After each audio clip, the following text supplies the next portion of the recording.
Welcome to the Idea Talks, where we discuss big ideas. The Idea Talks is a weekly podcast with Josh Tice and other leaders on big ideas for life, leadership, and ministry. And I'm your co-host, Drew Polvencia. For more information on this podcast, visit ideanetwork.church. Today's big idea is being motivated for 2022. Hey, guy, I'm telling you, this is going to be a great year, and you want to get involved before it's too late. What are the 5 most necessary things you should be looking at in the next 2 months? We'll hit it today. Hey, Drew, it's time to advertise. This is my favorite part of each podcast. Yeah, but we're not going to advertise the book any longer. Nobody cares. I mean, I think you've sold a few copies at this point. It's done. It's done. Put a fork in it, because right now we've got a new thing to push on you, the great listener. Please tell us. No, I can't, because some of these people are fast-forwarding right now. That's true. No, stop fast-forwarding. Stop the scroll. Okay, now you're ready. Here's what we're going to advertise to you. That is the official membership of the Idea Network. So originally it was called the Charter Membership. Charter Membership was limited to like 100 people, right? Yeah, and everybody, and only those who joined up in 2021. You say, man, I want to be a charter member. Well, too bad. You can no longer be a charter member. However, you can be a part of the membership program. That's right, an official member of the Idea Network. You say, but I listen to the podcast. You're not a member. Yeah, but I'm in that Facebook group. Not a member. Yeah, but I come to Idea Day. Not a member. I bought swag off the store. Not a member. Yep. But that swag, by the way, is awesome stuff. Pretty great. Yeah. Official members are those who are joining the 2021 charter members in our membership program. What does that look like? Well, it looks like a monthly fee that goes toward the functioning of the Idea Network and allows the Idea Network to do the things that it does.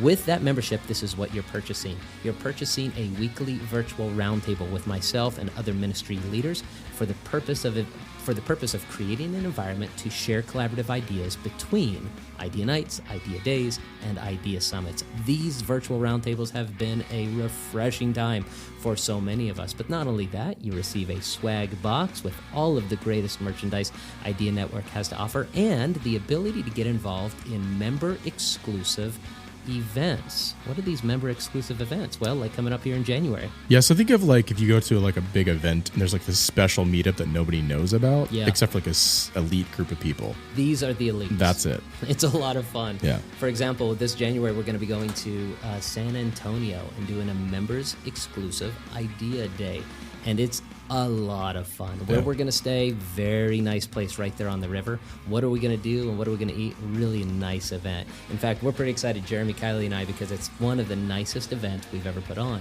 But this is only for our members. Look, we want you to be supportive of the network, and you want to be supportive of the network, but there's a lot that comes along with it. And we want you to be involved with the official membership of the Idea Network. All you have to do is go right to the website and look up membership and join us soon. Ideanetwork.church. Sign up there.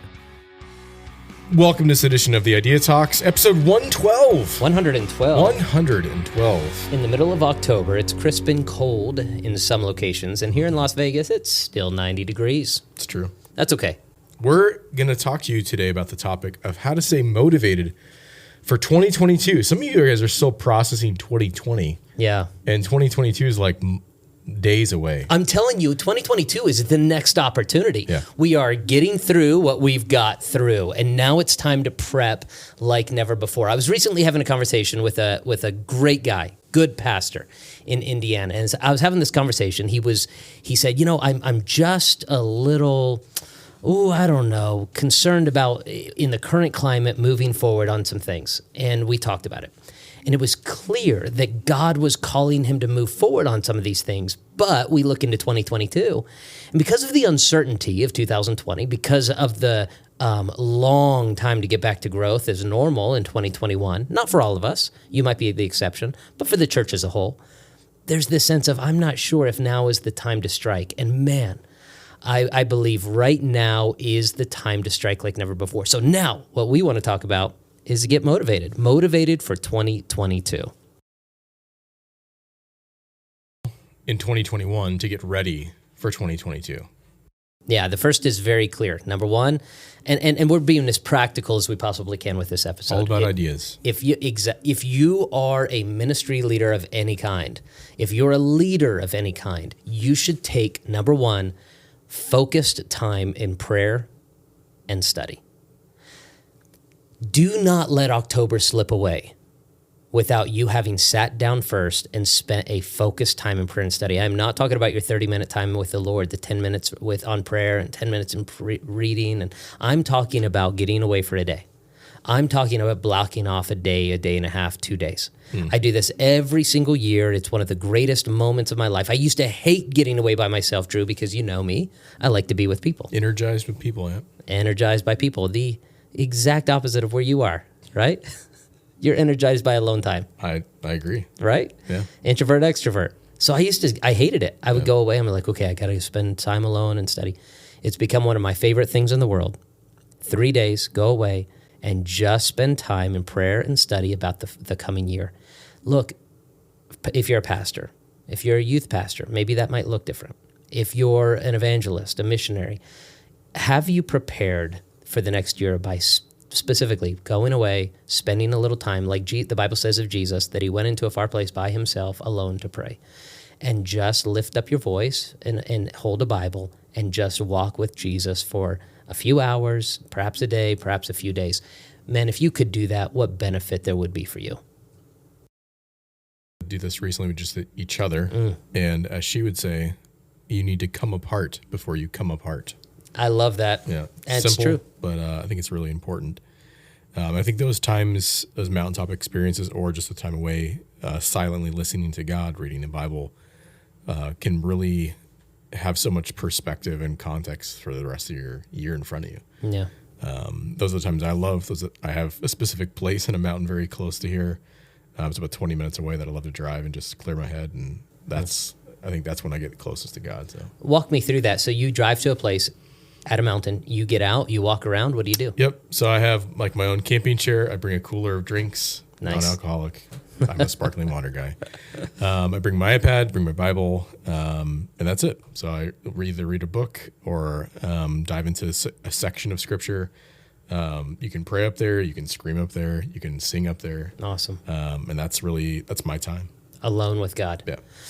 The place. Sometimes it's so quiet it hurts my ears. Like that's the kind of place I need.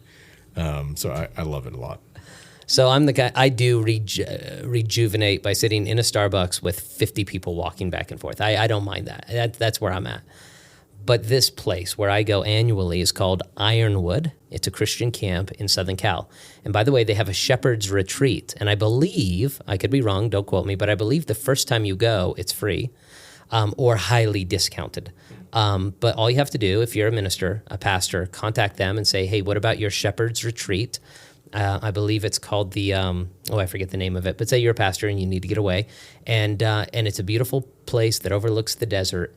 And sitting there in an extensive amount of time in prayer, going through my full prayer lists, sitting there quietly, letting the Bible be read to me by my phone, and watching the desert go by, just quieting my heart between me and God and allowing God to speak to me has been a huge, huge benefit. Now, for me, practically what that looks like, and we've shared this in previous episodes of the podcast, is that I will chart out my goals for the next year. I'll chart out my sermon series for the next year. Where am I preaching? What do I feel God wants me to go through? But I don't know what type of ministry leader I'm talking to. And right now, you might be saying, well, I don't have exactly the same type of ministry as you do. That may be the case, but you have goals for the next year. You have things that need to be accomplished. You need to clear your head. Here's the question I want you to ask yourself as you look at number one. Do you have a time between now and the end of the year that you can go away and spend a focused amount of time in prayer and study? Is it a half a day? Is it a full day? Is it a day and a half? Can you spend the night somewhere? And if you haven't done that yet, in the middle of October, schedule it, make it happen, get away, and prepare your heart for 2022. Oh man, I want it to be a good year for you. You need to spend time with the Lord to get that direction. Your goals for the coming year, or your SMART goals. We literally just did an episode, if you go back to episode number 103, on how to set proper SMART goals, walk through that entire process. But this should be a time, hopefully, where you're running the filter of the SMART goals through whatever goals you want to accomplish for 2022. Yeah, it's as simple as really spending that time in prayer, spending time in Bible study, and then getting out a notepad and a pen. I'm old school, right? And I will have a physical notepad and a pen. You'll pull out your iPhone and start jotting down ideas. Sure. Okay, man, you know what I'd really like to do? For me, man, I'd really like to further my education this next year. For me, I'd really like to focus on mentoring my deacons more. For me, I'd really like to focus on spending more time with the pastors of the church, or whatever your goals might be. This is where I was able to really help establish the concept of mentoring young men. That was one of my major goals for 2021. It began when I went away to a mastermind retreat with the Idea Network. And if you haven't ever been to a mastermind retreat, we want to encourage you to do so. And I really discovered that I needed to make that a major priority in my life through the process of the mastermind. Then I went away and I said, okay, how am I going to do that? Really spent a lot of time in prayer over that and wrote that number one. Number one for going into 2021 for me was mentor young men, raise up a future group of deacons and pastors for Southern Hills. And then I just listed out under there what were all my goals for 2021. And then I just start marking them off. I'm literally in the midst of that process right now for 2022. And I want to encourage you to do it. So these are the things that we think you ought do. Drew, do you ever set annual goals? We've not talked about this much. Do you set annual goals for yourself? Week, you would call this the slowest week of Southern Hills, but to me, this is one of my most productive week. It's the week right after Christmas, before New Year's. Oh, cool. Yeah. I always feel like the holidays are kind of dying down, but your mind is starting to drift towards what's next. Cool. And if I don't get away, or if I don't set aside time to put things on paper during that week, I get anxious like the first and second weeks of the next year.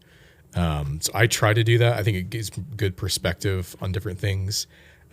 For me, I think that's a good time for me to recap things with my wife. I've literally put together like a PowerPoint presentation of the prior year before, like that's awesome. Anything from like trips we took to like finances, where we're at, and all that kind of stuff. And it's just, she knows I nerd out on that kind of stuff, but it's a really good kind of way for us to get on the same page with each other. So really the commonality here is that you're setting aside time to make sure you're really focused on, okay, what happened? Right. And where am I going? And if you're sitting there thinking, man, I really feel overwhelmed. I feel like I really need to get my mind around this. You're not alone. Drew and I do similarly as you. Give yourself margin, space to think through, pray, spend time, and establish those goals for the coming year. Yeah, because I think most, if you're a leader worth their salt, I think they do a good job of planning the work, so to speak, working your plan, right? That's very common. That's a lot of leadership stuff will teach you that. But I think where we fail a lot is reviewing how it went, the recap, right? So like, do I recap in that meeting for 2020 looking forward, what my plan was back in January of 2020, and go backwards and say like, how did we do, right? Yeah.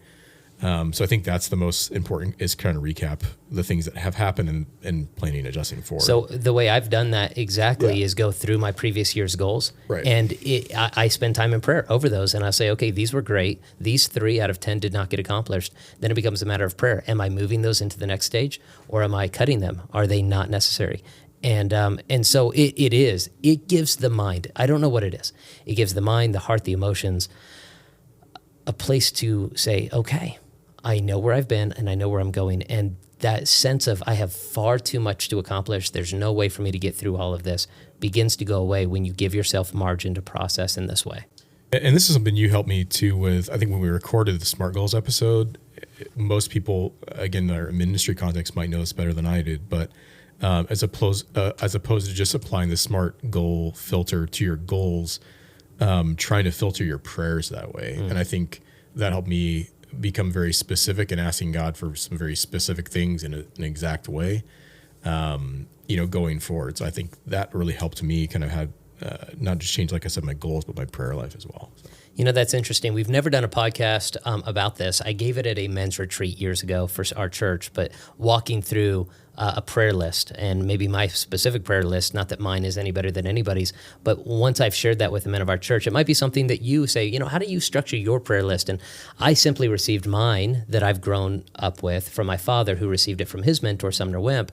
And, we adjust our prayer list. But if you've never walked through a prayer list like that and understood the correlation for a man or a woman of leadership between their goals and their prayer lists, there is a very, very interesting correlation that takes place, and maybe we could do an episode on that in the future. That'd be neat.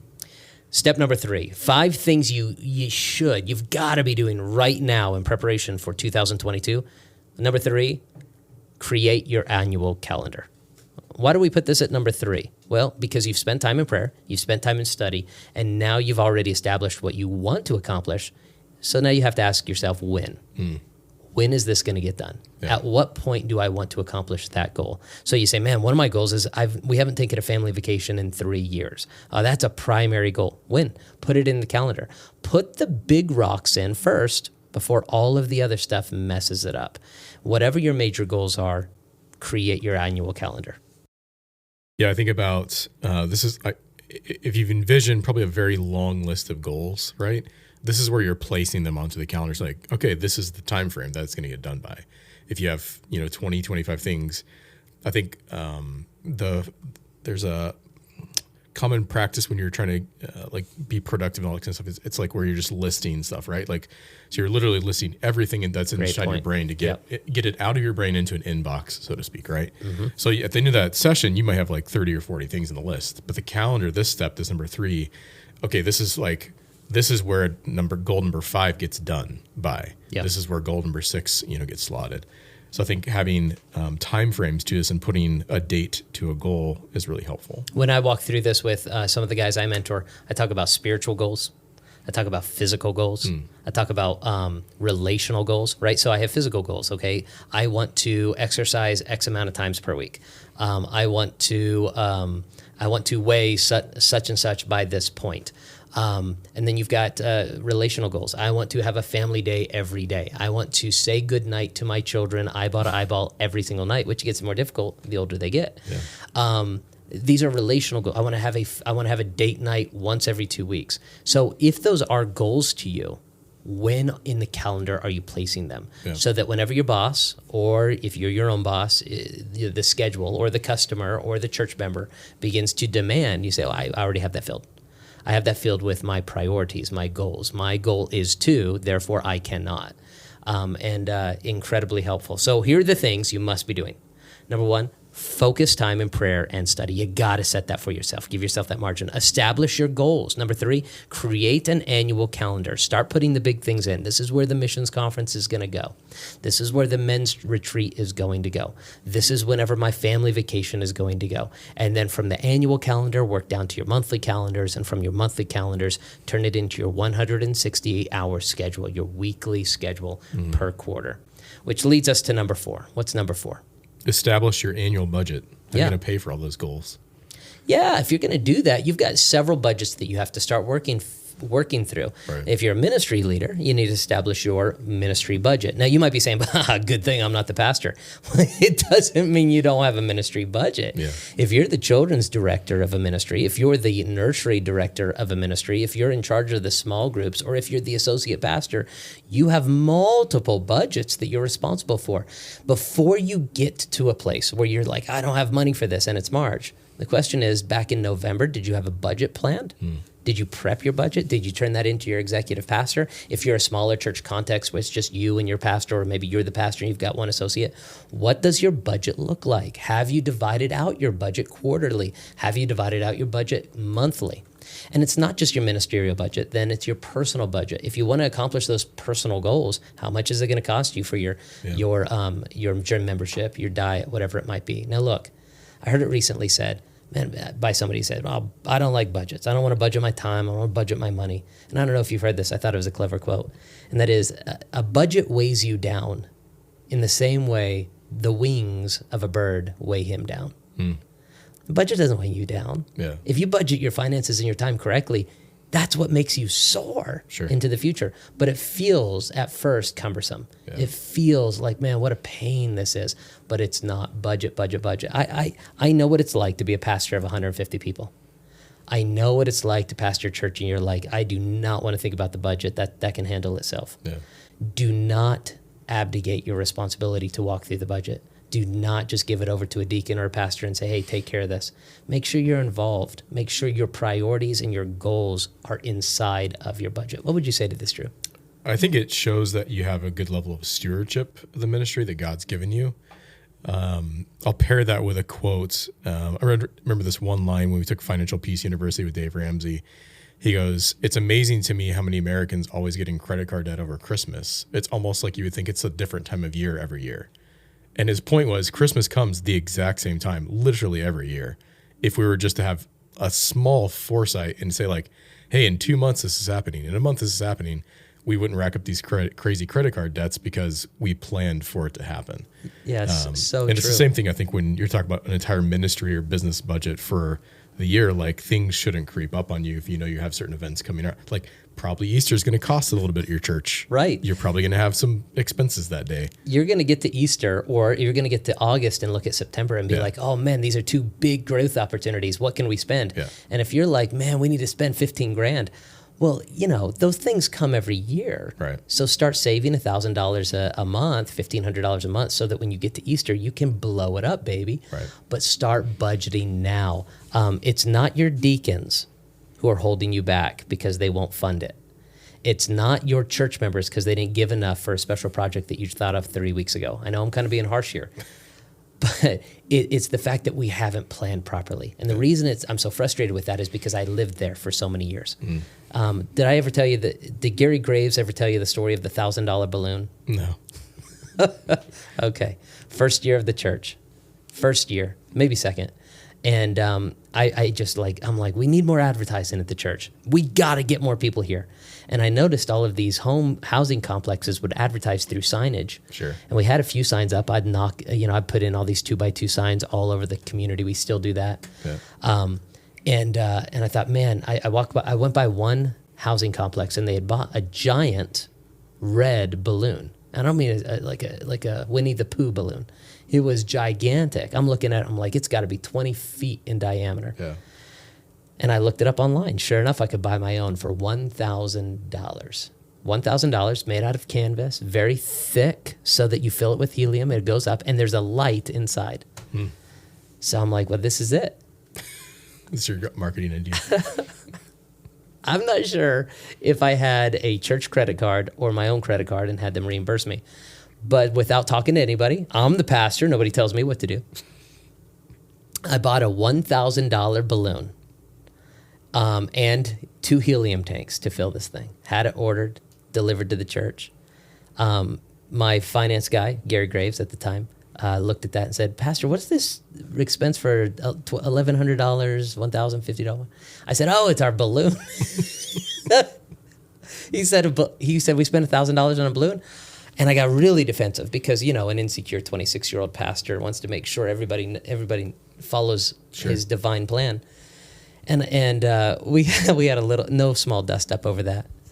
We blew up the balloon and put it up over the church. And I was so proud of it because inside the balloon, there was it was kind of cool. There was a light, and the light itself would make the balloon glow at night. Okay. And so it would glow this big red, and on the balloon it said Southern Hills Baptist Church. Yeah. And it was blowing. It was so cool up there. And we had a party at the church that night. I'll never forget. It was October 31st. We did a harvest carnival because Halloween is bad. And we had all the kids and everything. And somehow the rain started coming. Never rains here. It literally never rains. Rain and wind started blowing. And it blew that balloon so hard that the light inside melted the edge of the balloon, and it fell to the ground and was irreparable. It ripped to shreds. Wow. And now Gary Graves has that story over me forever.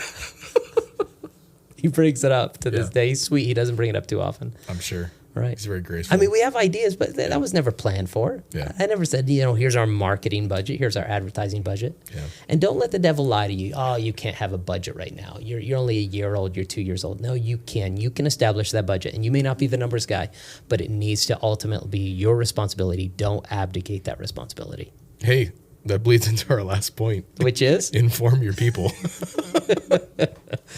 These are the 5 things you've got to do before January. Number Maybe 1, somebody else needs to know about your lofty ideas besides just you. If you're going to buy a 20-foot diameter balloon, let somebody know. Yeah. Let somebody know. A focused time of prayer and study, number 1. Establish your goals, number 2. Create an annual calendar, number 3. Establish your annual budget, number 4. And then number 5, inform your people. Once you've got a plan, sit down with your deacons. If you've got 3 guys that really serve at your church and you've got 200 people, sit down and talk with them. Don't surprise them. I remember when my deacon sat me down. I think it was Tony Bailey, who was a wonderful deacon who served for us for many years, for the first couple of years of the church. I think it was him who sat me down and said, Pastor, I know in January, this is exactly what he said, something to this effect. He said, I know in January you really like to get up on Vision Sunday and surprise everybody with your massive visions. And he said, that's awesome. And he was being very genuine and honest. He was a very great supporter. He said, but don't you think maybe you should let the people in, like your deacons in on what you plan on doing? He said, for example, I'll never forget, I had said, we want to buy a church van. He said, we could have known about that plan before. That way we can begin to think about fundraising ourselves, talk to our friends in the church, have a church van. That's a big, big deal. And it's a $30,000 expense you want to have. Maybe we should have been aware of this. When did you know? I said, well, back in November. He said, well, next time think about telling us about this. Yeah. Man, that was really helpful for me. Yeah. And one thing that's helped us, and I think I was the one who kind of brought this to the table at our church, definitely did not originate with me. I heard it from another person. But when it comes to informing your people, if you kind of filter it through these 3 words of a view, a voice, and a vote. So in other words, if you're communicating something to somebody, it's helpful to let them have a view of what you're doing, right? In other words, they're not voting on this. You don't even want to hear from them. You're just informing them at that point and letting them have in on the vision, right? The second step is you want their opinion, but they're still not voting. So in other words, like, hey, I have this idea. What are your thoughts on this if we did this? Not maybe going to change your trajectory, not going to change where you're going with it, but like we just want to know what the temperature of the water is, so to speak, right? And then the final thing is their vote. Like maybe it's in a certain climate where you have the right people, and like that truly is where you've already let them know what's going on, what their opinion is. Now you need a decision made, and it's not just all up to you. And that's where the voting stage is. And I think about in most environments, that's really helpful to inform the people that you're leading and let them. That's exactly what he was telling you, right? Like, hey, like what you do going forward and what the vision is, it might not change, but we were just like, there's a few of us that are talking to a lot of key people in the church. We might want to know about it before you say this from your mouth for the first time in the pulpit. So it's funny because Drew is too kind to bring this up. He's talking these details, but the next conversation happened a decade later with a deacon who said to me, and it was you. You said to me after I'm not sure if we had a board meeting or a deacon meeting, and you pulled me aside and said, hey, let's talk, Josh. And I said, absolutely, what's up? And he said, I've only noticed that you get into trouble when you're not clear in what you want from the deacons. And you brought up view, voice, and vote, which we've talked about now for the last 2 years quite a bit. You said, Josh, sometimes the deacons need to be given a view, just a view. And that's ultimately what Tony was asking for. Yeah. Just a view. What's going on in your heart? You want to buy a van? Okay, fantastic. It's good to know. Sometimes it's a voice. And you said, Josh, sometimes you need to come to the deacons and say, look, this is what's going on. I want to hear from you. Tell us your voice. Speak into this. Right. And then you said, sometimes you want to not make that decision alone and say, this is a vote one. I want us to vote on this scenario. And I know the listeners are thinking they all have different ecclesiologies, right. And you need to follow your constitution. You need to follow your conscience as it relates to what your church is doing when it comes to elders or deacons or plurality of pastors, whatever you do. But whatever it is you do, there are core and key people, and they love you. They are not your enemy. Right. They want to support what you plan on doing. But you need to be really clear to communicate with them. Right. Give them a view, give them a voice, and give them a vote, depending on what it is you feel is appropriate at the time. And if you do so, man, we believe you are going to be ready for 2022. Yeah, because the reality is, if they're worth their salt, they're going to help you accomplish those goals. And they, by letting you in on what's happening in your brain and what you want to accomplish, they'll be like, cool, like I really identify with that one. Like, how can I help? They're going to come alongside you and like Joshua, hold up your hands. So I recently was talking with Michael McConnell, who is the chair of our great guy. Yeah, deacon committee, and you work with all the time. And Michael McConnell, most people in the church, 99% of the people have no clue who Michael McConnell is. 100% of the people outside of our church have no idea, but our church would not exist in the way that it does without him. Yeah. So great guy. And he has doubled down on that, saying, if you're able to inform me, I'm your number one supporter. If you're able to inform me ahead of time, I can help explain things to the board. I can help explain things to the deacons. I can help explain things to the church in a way that you don't. This is what I do. Yep. And man, look, guy out there are some people, and I know it's hard to trust. I know it's hard to sit down and say, man, I just want to give. I want to move forward, but I'm not sure that I want to trust. Trust the people around you. And what you'll see is you'll be prepared for 2022 like never before. 5 things you should be doing right now. It's going to be here before you know it. We want 2022 to be the greatest year in your ministerial home and future. All you need to do is start preparing by doing these 5 things. Thanks so much for listening to today's Idea Talks. If you would like to reach out to us, drop us an email at joshtice@ideanetwork.church. If you benefited from this podcast, we ask that you take a moment to show your support by subscribing, rating, and reviewing the podcast on iTunes. Thanks again for joining us, and we will see you right here again at the Idea Talks podcast.